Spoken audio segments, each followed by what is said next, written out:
मुल्कों में जंग चल रही है, हमास की आप बात कर लें या और कंट्रीज की आप बात करें, हिंदुस्तान बहुत बड़ी एड भेजता है उधर। वो एड इसलिए नहीं भेजता कि आप हमारी दवाइयाँ लेके और जंग लड़ें, वो एड इसलिए भेजता है कि उसमें बच्चे हैं, बूढ़े हैं, जवान हैं।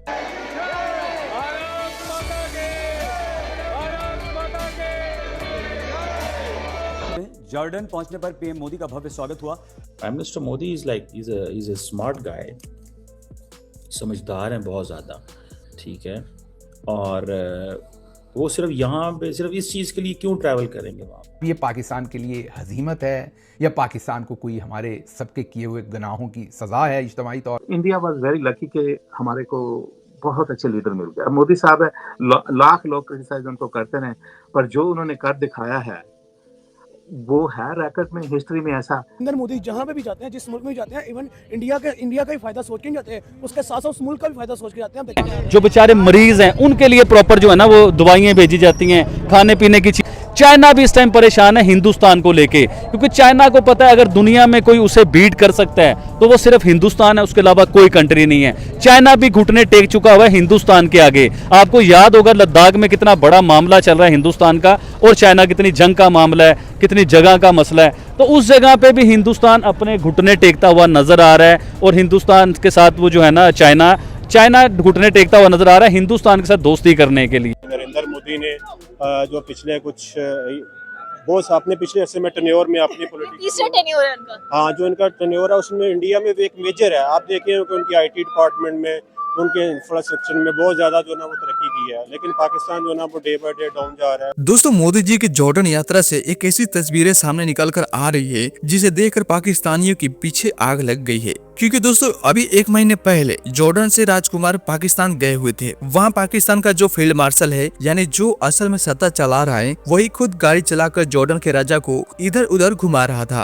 अब उसी जॉर्डन से प्रधानमंत्री मोदी जी की तस्वीर आई है, जहाँ जॉर्डन के राजकुमार खुद मोदी जी को अपनी गाड़ी में बैठाकर म्यूजियम ले जा रहे हैं और गाड़ी भी खुद ही चला रहे हैं। दोस्तों, जॉर्डन के राज परिवार कोई आम परिवार नहीं है, उन्हें सीधे पैगंबर मोहम्मद का वंशज माना जाता है। ऐसे में उनका खुद किसी विदेशी नेता के लिए गाड़ी चलाना एक बहुत बड़ी सम्मान की बात है। यही दोस्तों पाकिस्तान को चुभ रही है, और इसे गुस्सा इस बात का आ रहा है कि हम तुम्हारे राजा के लिए ड्राइवर बने और तुम एक काफिर यानी हिंदू के लिए तुम गाड़ी चला रहे हो। दोस्तों, यहीं से पाकिस्तान और भारत का पावर को दिख जाता है। और यही नहीं दोस्तों, अभी अभी मोदी जी इथियोपिया में गए हुए हैं, और मोदी जी को वहाँ उतरते ही वहाँ के प्रधानमंत्री अबियन मोहम्मद खुद एयरपोर्ट पे स्वागत के लिए पहुँचे थे। इसके बाद उन्होंने खुद गाड़ी ड्राइव की और मोदी जी को होटल ले गए। रास्ते में उन्हें साइंस म्यूजियम और फ्रेंडशिप पार्क भी दिखाए। ये कोई प्रोटोकॉल नहीं था दोस्तों, ये एक दोस्ती का इशारा था। दोस्तों, जॉर्डन हो या इथियोपिया, दोनों जगह एक ही बात साफ दिख रही थी, आज भारत को कोई नजरअंदाज नहीं कर सकता। अगर दुनिया में कोई उसे बीट कर सकता है तो वो सिर्फ हिंदुस्तान है, उसके अलावा कोई कंट्री नहीं है। चाइना भी घुटने टेक चुका हुआ है हिंदुस्तान के आगे। आपको याद होगा लद्दाख में कितना बड़ा मामला चल रहा है हिंदुस्तान का, और चाइना कितनी जंग का मामला है, कितनी जगह का मसला है। तो उस जगह पे भी हिंदुस्तान अपने घुटने टेकता हुआ नजर आ रहा है, और हिंदुस्तान के साथ वो जो है ना चाइना घुटने टेकता हुआ नजर आ रहा है हिंदुस्तान के साथ दोस्ती करने के लिए। तो अब वो चाइना रशिया को बीच में डाल के हिंदुस्तान को दोस्ती करने की तरफ आ रहा है। तो इसी तरह देखिए, अगर तो चाइना को दुनिया की फर्स्ट इकोनॉमी बने रहना है तो उसे हिंदुस्तान के साथ बनानी पड़ेगी। लाख लोग क्रिटिसाइज उनको करते रहे, पर जो उन्होंने कर दिखाया है वो है रिकॉर्ड में, हिस्ट्री में ऐसा। ये जेपी मॉर्गन के चीफ हैं, जेमी डामियन ऐसे कुछ नाम है उनका। वो कहते हैं, उनका है, आप you can go check online, 400 million लोग पॉवर्टी से ऊपर आए हैं बिकॉज ऑफ मोदी की रिजीम में। 700 मिलियन उन्होंने वहाँ क्या कहते हैं कि बैंक अकाउंट खोले हैं। अब ऐसा कुछ होगा तो कैसे नेशन प्रोग्रेस नहीं करेगी? अब आप let's go back to Pakistan, वहाँ कोई ऑप्शन नहीं है ऐसा लीडर निकलने की, है ही नहीं। आप देखो जिन लोगों ने कंट्रोल किया हुआ है डायनेस्टिक पॉलिटिक्स, जो कि मोदी साहब अगेन बहुत गलत उनके अगेंस्ट बोलते हैं, I think that should be avoided at any if you can. और पाकिस्तान में तो है डायनेस्टिक पॉलिटिक्स, और ऊपर से जो लोग पावर में है एस्टेब्लिशमेंट, वो वहाँ पर इनको पॉलिटिक्स, ग्रास रूट पॉलिटिक्स आने नहीं देते, और dictatorship is the solution. Perhaps honest जो ली थे सिंगापुर की, उनकी तरह सोल्यूशन है ये, मगर वो अब वेस्टर्न सोसाइटी वाले डिक्टेटरशिप आने नहीं देंगे। तो ले दे के ये जो सारे पैरामीटर्स हैं, कोई मुझे एक पैरामीटर ऐसा नजर नहीं आता है जो पाकिस्तान को फेवर करे कि जिससे कोई होप हो, कुछ आगे हो सकता है। बाकी ब्रेन ड्रेन के बाद मैं बात करूंगा। शकील साहब आप कहिए कुछ। जी शकील साहब, बड़ी उन्होंने गहराई में जाके इसको एलैबोरेट किया। पॉवर्टी की वजह से, गुर्बत की वजह से ही और मौके ना होने की वजह से नौजवानों की बड़ी तादाद जो है वो दूसरे कंट्रीज को चली जाती है। हम देख रहे हैं कि पाकिस्तान और इंडिया में भी ऐसा है, लेकिन उसमें एक बहुत बड़ा चेंज ये है कि जो इंडियन यूथ दूसरे कंट्रीज में जाती है, इतने एजुकेटेड होके, इतने ट्रेंड होके इन कंट्रीज में आते हैं कि यहाँ पर बड़े बड़े उस पे लगते हैं, हाई प्रोफाइल जॉब्स हैं, टेक कंपनीज ही वो चला रहे हैं। पाकिस्तान से, जैसे मैंने कहा कि मेरा ख्याल है आप बेहतर जानते होंगे मुझसे, कि 7 लाख या कितने 8 लाख पासपोर्ट्स बने, इतनी बड़ी तादाद, लेकिन उनमें से शायद 20% भी ट्रेंड ना हो। तो फिर क्या उनके जाने का फायदा होता है मुल्क को या नुकसान होता है सर? जी, ये बड़ी दुख भरी दास्तान है। पिछले साल 8 लाख लोग मुल्क छोड़ के गए थे। बात यह है कि हमने एक्चुअली तालीम को, लिटरेसी को, इन चीज़ों को सीरियसली लिया ही नहीं, कभी ये हमारी प्रायोरिटीज में नहीं रही। क्योंकि इस टाइम अमेरिका भी हिंदुस्तान को पूरी सपोर्ट कर रहा है, यूरोप भी पूरी सपोर्ट कर रहा है, रशिया भी सपोर्ट कर रहा है। ये आप ये देखिए, अरब अमारात जो मुस्लिम कंट्रीज हैं वो भी सारे हिंदुस्तान को सपोर्ट कर रहे हैं। कोई आपको पाकिस्तान को सपोर्ट करते बहुत कम कंट्रियां नजर आएंगी। तो हिंदुस्तान इन स्पोर्ट्स की वजह से, तो हिंदुस्तान एक स्ट्रॉन्ग कंट्री बन चुका है, स्ट्रॉन्ग पावर बन चुका है, दुनिया की बड़ी इकॉनमी बन चुका है, दुनिया की हर चीज़ उधर बनाई जा रही है। मैडम बिल्कुल आपकी ये बात ठीक है।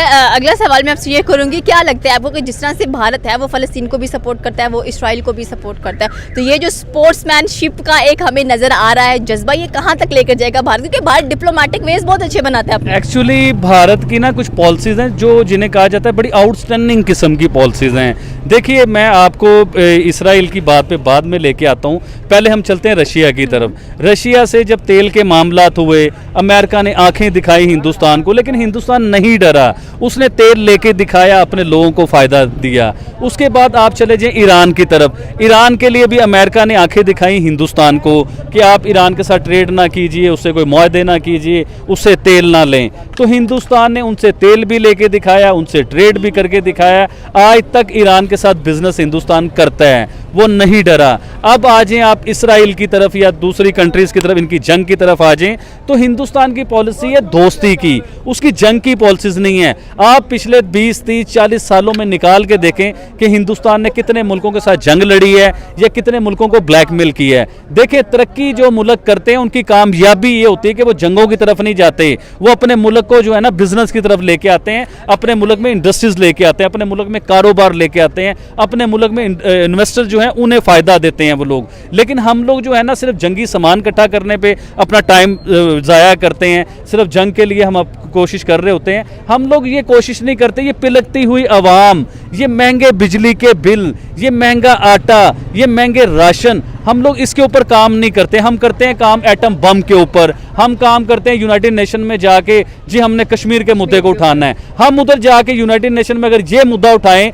पूरी दुनिया के 200-250 से ज्यादा मुल्क के वजीर आजम उन जगहों पे मौजूद हैं, तो उधर जाके हम अगर ये मुद्दा उठाएं कि पाकिस्तान में बिजली की शॉर्टेज है, पाकिस्तान में आटे की शॉर्टेज है, पाकिस्तान तरक्की नहीं कर पा रहा है, पाकिस्तान इकोनॉमी वाइज जमीन पे आ चुका हुआ है, हम उधर जाके कश्मीर की बात करते हैं। हिंदुस्तान उधर जाके बात करता है, इकोनॉमी की बात करता है। हिंदुस्तान उधर जाके बात करता है, चांद पे जाने की बातें करता है। हिंदुस्तान उधर खड़ा होकर बात करता है, आईटी की बात करता है। हिंदुस्तान बात करता है हमने अपने लोगों को कहां से कहां पहुंचा दिया, हिंदुस्तान ये बात करता है। हिंदुस्तान बात ये करता है कि हम 5वीं बड़ी इकोनॉमी है, हमने 3री बड़ी इकोनॉमी कैसे बनना है, वो यूनाइटेड नेशन में जाके ये बात करता है। हमारे ज़हन में आप पिछले 5-6 टूर आप पाकिस्तान के निकालें यूनाइटेड नेशन के, जो हमारे वजीर आजम यूनाइटेड नेशन में गए, उन्होंने क्या किया, चाहे वो इमरान खान हो, चाहे वो नवाज शरीफ हो, चाहे वो शहबाज शरीफ हो, चाहे वो शाहिद खाकान अब्बासी हो, कोई भी वजीर आजम आप निकाल के देख लीजिए, उन्होंने यूनाइटेड नेशन में जाके सिर्फ कश्मीर का ही रोना रोया है। देखिए, कश्मीरियों से मोहब्बत हमें भी है, हम भी कश्मीरियों से प्यार करते हैं, हम भी चाहते हैं कश्मीरी जो है खुद मुख्तियार हों, या कश्मीरी के अपने मामला, या कश्मीर जिसे चाहते हो उसे पीएम बनाए, अपने इलाके का एमपी बनाए, एमएनए बनाए। और ये प्राइम मिनिस्टर नरेंद्र मोदी ने करके दिखाया है। उसने प्रॉपर कश्मीर में इलेक्शन करवाए, फेयर इलेक्शन हुए और जबरदस्त इलेक्शन, लोगों ने अपनी मर्जी के वोट डाले, अब उसका रिजल्ट भी आएगा। Modi is like is a smart guy, समझदार है बहुत ज़्यादा, ठीक है। और वो सिर्फ यहाँ पे सिर्फ इस चीज़ के लिए क्यों ट्रैवल करेंगे वहाँ, इतने से एग्रीमेंट करने के लिए नहीं। There is much more which is on the cards, ठीक है, बहुत सारी ऐसी चीज़ें। और बल्कि मैं आपको बताता चलूँ कि प्राइम मिनिस्टर मोदी जो हैं, he is not just in Jordan, he is also travelling Oman. वो ओमान भी जा रहे हैं, सॉरी ओमान कह रहा हूँ, अम्मान तो जॉर्डन का कैपिटल है, लेकिन वो ओमान जो है उधर भी जा रहे हैं, और वहाँ पे भी वो is looking for establishing relation. तो उनकी जो first leg of the visit है दैट इज़ जॉर्डन। अच्छा, दूसरी बात ये है कि जो मोदी साहब का वो जिसे कहते हैं ना ओमान का दौरा भी बड़ा इम्पोर्टेंट है हमारे लिए पाकिस्तान के रेफरेंस से। उसकी मैं बहुत दफ़ा आपको बता चुका हूँ कि इसकी क्या कॉन्टेक्ट